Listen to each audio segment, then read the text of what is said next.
माता च पार्वती देवी पिता देवो महेश्वरः बान्धवो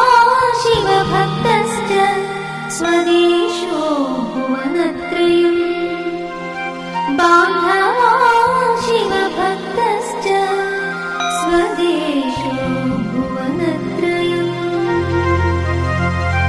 इति श्रीमच्छङ्कर भगवत्पाद विरचित अन्नपूर्णा